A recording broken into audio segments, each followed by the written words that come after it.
Welcome, ladies and gentlemen, to another episode of Unpopular Review, Falcon and the Winter Soldier Reviews. It is episode 5, the penultimate episode of this Disney Plus Marvel Limited series.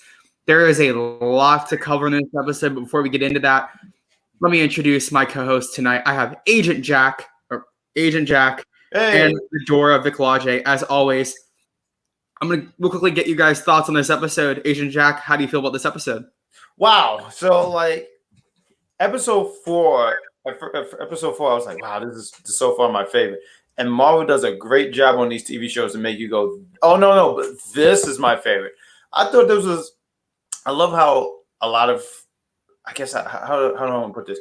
I like how a lot of people were flushed out from Sam, Bucky, and even John. I think John, and it's unfortunate I don't remember the actual actor's name, but I think everyone did such a great job. I thought it was a great episode. Vic?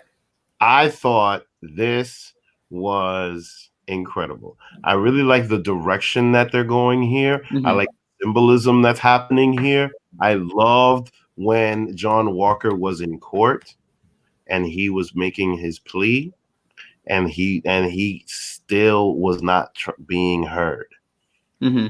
But the one thing that I want to learn more about is Elaine. The fact that Elaine was there made me pop I was so happy to see Elaine. I was waiting for Kramer. That's the chick from Seinfeld. Too far. Yes. But still, I was so happy to see Elaine. That was so unexpected. Like, I just stopped in my tracks when I saw her. But it was only a little bit. So I'm very, very curious to see what's going on and what the hell is she talking about? And why is her card empty? Hey. This is definitely going to be an interesting thing about what they're going to do in this finale episode, especially based off of the post-credit scene, which we're going to get to later. But let's kind of start breaking down this episode. So we start immediately with a big action sequence as we have John Walker, Captain America, taking on Bucky and Sam in a warehouse. After he kills them, they say, hey, just give us the shield, it'll be okay. And he refuses. He says, I'm the real Captain America. You can't take this from me. And this is a fairly good fight. I mean, he had them both destroyed.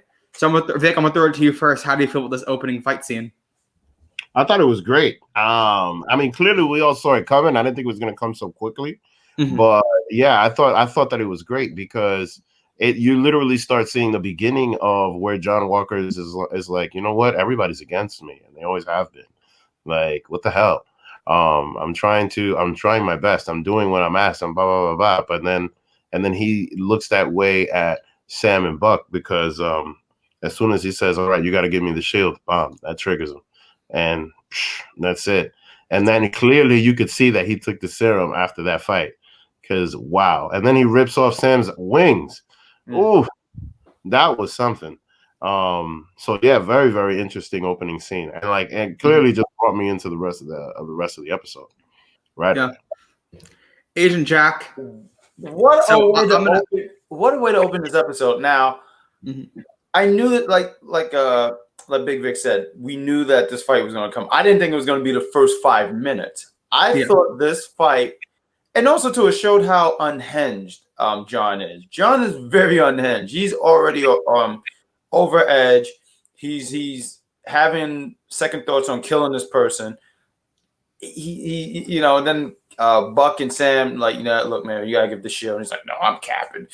This fight was cool. I thought this was we watch wrestling, we're wrestling fans, and the show should always be hot. You should always have a hot opener. That was a hot opener.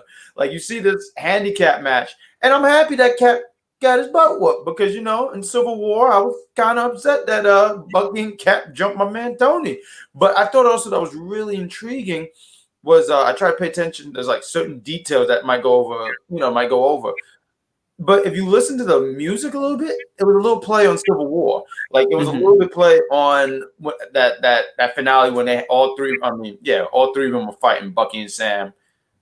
No, Bucky and Cap against Iron Man, and they played that a little bit. And I thought that was such a cool touchback because a lot of episodes there was a lot of touchback that maybe we didn't hit on every spot, but I thought that was cool. But I thought this was such a great open. I thought it was so cool, and I was like, wow, that was so hot.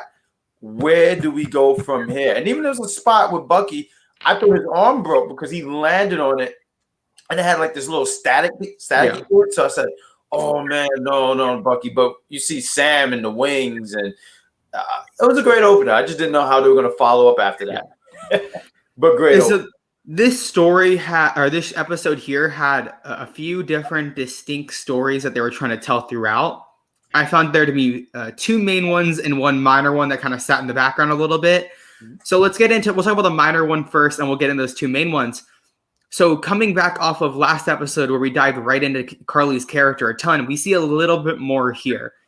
This is the episode where she decides that it's time for their revolution to happen. And the little things we see with her is that she was still trying to be... They humanized her in the last episode. I said this in a review. They were humanizing her. And this episode is meant to show that she no longer has that human in her, that she's saying, I don't care anymore about what we're going to do. So I'm going to throw this to you first, Agent Jack. How do you feel about Karli's little mini story here? And do you like the direction that they're going to go? And where do you think they're going to go actually in the finale? What do I think they're going to go? I don't even think I put a lot of heavy thought into Karli because it's even though she seems like the main villain, she's not. Mm-hmm. But where do I see her going? I think eventually she gets stopped. I don't think she's going to be in it for the long run, honestly. How do I feel about her? I think there was a lot I was feeling for her for the last episode where she was talking. Like I think I was saying in the last review that she just comes off like those villains who they have a reason, but they went about it the wrong way. You know, mm-hmm. So this one where she's just pretty much, I'll say this is what's cool. It looked like she made I think they were attacking Brooklyn, right? Like earlier. Yeah, they're in New York. They're in New York City. Yeah, New York. See, I'm from Queens, so let's get rid of Brooklyn. So she kind of won me over with that. So, Vic, I got a question for you. We see in this scene where she's kind of like getting ready to go for her attack on the GRC. We see the return of Batroc the Leaper. Was this an exciting moment for you to see him return? Yeah, of course, because I was trying to figure out how they were going to wrap him back in. But then when he was like, listen, I'm here to kill such and such. I'm not here for your revolution. I was like, all right, so where's he going? Yeah. You know what I mean? So like that right there, that got me excited. But the reality of the situation is I think that with her, I think that she's still a kid. I think she's hardcore emotional. I think that Sam is going to get through to her. And I have a feeling she's going to be a young Avenger. Ooh. I'm going to say, actually, I'm going to tease us for the end of the episode. I will give my predictions on what's going to happen in the finale a little later. So now let's get into our two major stories. I'll save my favorite for last. Let's start with Sam and Bucky's little story they have here. So these are two intertwining stories. They come together and then separate. They start separate. They come together in the middle, and then they separate again at the end of the episode. So Bucky is the first part that we see. Bucky goes to the Sokovian monument that was mentioned back in episode 4 or 5 by Zemo, and he finds Zemo there and has the Dora Milaje take him away. So this is part of Bucky's story throughout this series, and they're calling back to episode 1 when the last time we saw this, is that he's been trying to make amends. And this is one of his amends. And Zemo even mentions this. He says that I crossed the name off to make your amend for you. So what do you got? I'm going to throw this to you, Vic, because you're the Dora Milaje. How do you feel about the wrap-up of Zemo's story in this episode? See, no, I'm happy they didn't kill him. I'm real happy they didn't kill him because he can just pop back up later on. Yeah. He clearly is being taken away by the Wakandans, so they can clearly have complete control over him. But the reality of the situation is that, you know, when you go to Wakanda, you never know what's gonna come. You know what I mean? Like, seriously, you see the level of knowledge, the level of technology. The guy might end up reformed. He might end up. I gotta mention, he did not go to Wakanda. They specifically said that he went to the raft, or they're taking him to the raft. Right, yeah, the raft, right. I mean, I just spent the rest of his lifetime there. I don't know. I just assumed that was in Wakanda, like a Wakandan prison. What is that? That was the prison that Captain America and them all went to in Civil War. Or not Cap, like the rest of the group. When Cap broke them out, it was the raft. Okay. Okay. Oh, nice. That makes sense. Yeah. All right. So then, I mean, but that's kind of foolish. That's putting them in the same place where they can easily get out. But okay. So, Agent Jack, I'm gonna ask you a different question, actually. Sure. So next up, we had a little bit of Falcon story where he goes to Isaiah Bradley's house and has a very powerful scene. And this called back to those. I mentioned this in episode 1 and a little bit in episode 2 as well when we saw Isaiah Bradley, that they're telling this very good story about race in America. So why don't you delve into this a little bit about that scene? Because I know you took a little bit of notes on this episode. I did take notes, and I probably should look at them, but I'm going to try to do it from. I thought this scene right here was so powerful. You see him goes to Isaiah. You know, you see his grandson, and he said, "Oh yeah, he's in the back," and they have this conversation, and he pretty much just tells him like, "I used to be you. I used to be that where optimistic, where if I do all this and I do this right, I will fit in, and maybe not even fit in, but I'll be treated just as equally." But instead, he goes to this jail for 30 years, and they're trying to figure out why, of all people, why did he survive the super soldier serum? What and did all these tests? So he comes off like you use the word bitter, but I wouldn't even use. I'm trying to find another word for it. But he has his reasons on why he felt on how he feels. I thought this was a really great segment. I really thought, and I thought he did a really great job bringing the emotion out for Isaiah. And I thought, and I think I said this in a few episodes back, but I really, really thought it was so cool that they even mentioned him instead of sweeping him underneath the rug. Because he's one of those guys that you would have to be really, really into comics to know. Yeah. And I just thought it was so cool that they brought that and said, look, this was the real first, well, not black Captain America, but one of the blacks who survived the super soldier serum. And it was powerful. I'm trying to remember, not even remember, but like this one scene where, because Sam got the shield, and I guess he wanted to show him like, look, I got the shield. He said, is that what? Oh, I don't want to see that. I don't. No. I don't want. No. I thought it was a great scene. I really thought it was a great scene. I hope that we see more of Isaiah too. Even if it's like some kind of mentor role, you know what I mean? Like I would like to see more of him because I thought his time on the show really added layers to it. Yeah, I know. I think one of the lines that he specifically said is that I don't know if this is quoting it exactly, but he was kind of saying that any self-respecting black man in this country will not take that shield. Yes. And say that it doesn't stand for them. And I found this to be a fantastic story. Vic, how do you feel about this? Now, here's the thing. Like one of the things that we, at least in the movie shows, we had mentioned about Captain America was that the way that he acts is not doesn't necessarily correlate with who he is from that time, right? So Isaiah is that he out of that scene alone, they can spin that off to an entire show. I'll tell you what, because that right there is one of the only people that can link to a time where Captain America was frozen. The only other person is probably Peggy Carter and Peggy's dead. And Tony Stark's dad and Penn. You know what I mean? Those people got shield. Other than that, like we can literally do an entire show on a different perspective about the super soldier serum from that time with this guy. So they can consistently go back. You can see now, with that being said, you can also see his perspective. Now, clearly, after all of that being said, you see what Sam's decision is, meaning that Sam believes in the modern world. You know what I mean? Because that level of perspective is very, very, very true to life. If you talk to somebody that got hit with hoses, as opposed to somebody who never experienced that, the perspective is incredibly different. You know, so the fact that they brought all of that in there, and the fact that in the end, even Bucky was like, listen, man, I understand now. I can't understand where you're coming from. So I'm sorry that I said what I said.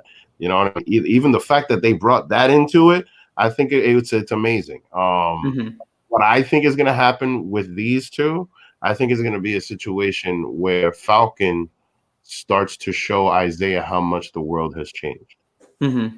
That's where I think they're going. I really like that. And that would be cool too. And then you can take over Winter Kaden. I think that would be cool too, because like I said, I really do Isaiah, the character himself. I don't know. Like I said, it just brought out a whole nother layer to the show, and I think I would like to see more of him on the show. I mean, not even sure if it's more in the MCU. Mm-hmm. I think for this show, I don't think he'll show up in episode 6. Maybe for a second or two, but I would definitely like to see more of him if we can. Yes. So next up, we have. I'm going to quickly run through what happens over the next 20-ish minutes, because kind of all just one long scene. So Sam Wilson returns to Louisiana, and he finds out the boat is not going to be bought. So they're going to go fix it and try to sell it from there. And he kind of says that all the townspeople owe his parents, so they're all going to go help him. Bucky comes there, and he goes to help. They do some practicing with the shield. And seemingly looks like Sam is going to have the shield and become Captain America. And we end out Sam. We'll get to the end actually in a little bit. We'll talk about this first. So, Vic, how did you feel about this whole about 15 to 20 minutes of stuff between Sam and Bucky down in Louisiana?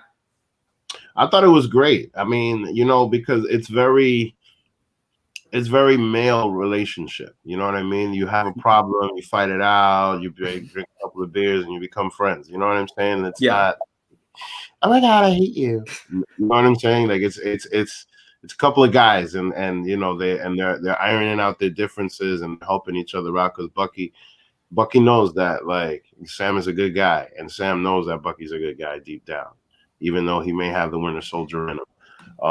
The fact that he showed up and he started helping with all the stuff, and the fact, I mean, one thing that I really liked was when Bucky used his right hand.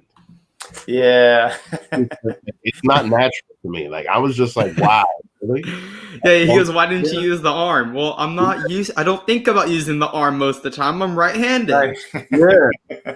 I thought that was really cool. I thought that was funny. That was something. That's like another layer to Bucky right there, which was cool.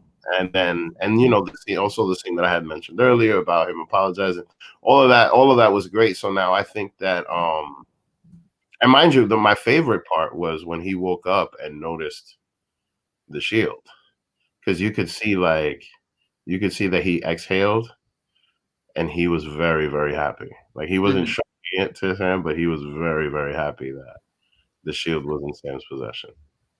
Yeah.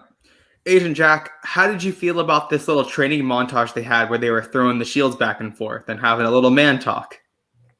Oh, I thought that was so cool. Let me tell you something. I saw that scene and I said, oh, man, if they decide to make a Captain America Sam version of the suit, I'm cosplaying that. I thought it was so cool. I want a shield. I want to just fling it. Maybe it's, I'm sorry, I'm yelling. I might even want to fling it at someone's head. I was stoked. I said, I made pancakes. I threw them I threw them stuff all over the place because I was pumped. I said, oh, heck yeah.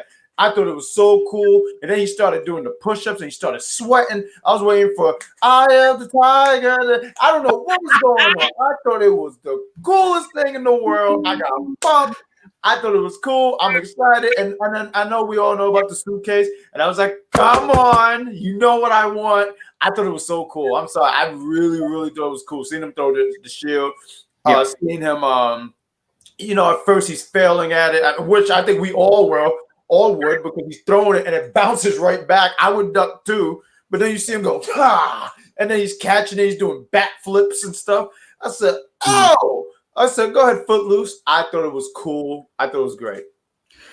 Yeah, so let's go over the last major storyline we had, and then we'll go back to some of the teases that we had layered in throughout this episode. So we have Walker's story. Of course, he talked about the opening where he refused to give up the shield. He did get beat and was forced to give it up. I would guess the government did not know that Sam took it, because in that the court scene, or the senator scene, they say to return the shield. So it looks like they don't know. But we had this very powerful court scene where he's saying he gets kind of not court-martialed, but they take away the role of Captain America, and they're going to give him a less than honorable discharge, was the words they used. And I mean, he fires back. He's saying, I did what you guys asked for me. That's all I did. So before we move on with Walker's story throughout this episode, guys, how do you feel about this court scene? I'm gonna throw it to you first, Agent Jack. Wow. See, I use the word for Walker a lot is unhinged.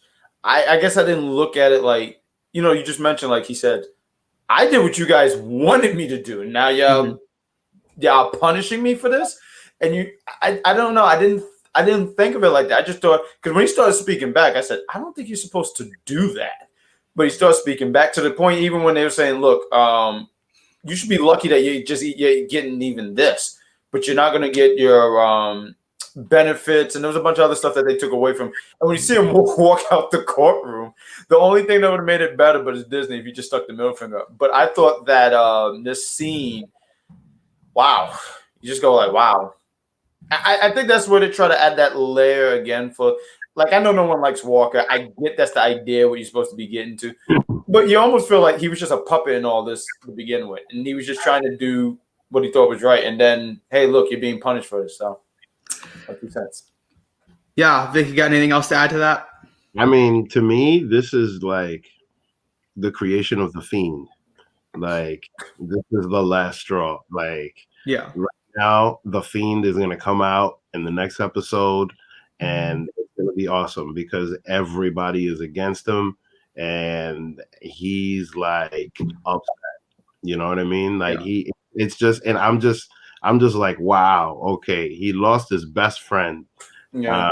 He goes to his best friend's family. He says his I'm sorry. The best friend's family is the only people that understand him. Everybody else is just basically. See, it's interesting though because you bring that up, but he lied to them. He said that the guy he killed was the one that killed Battlestar, or AKA Lamar.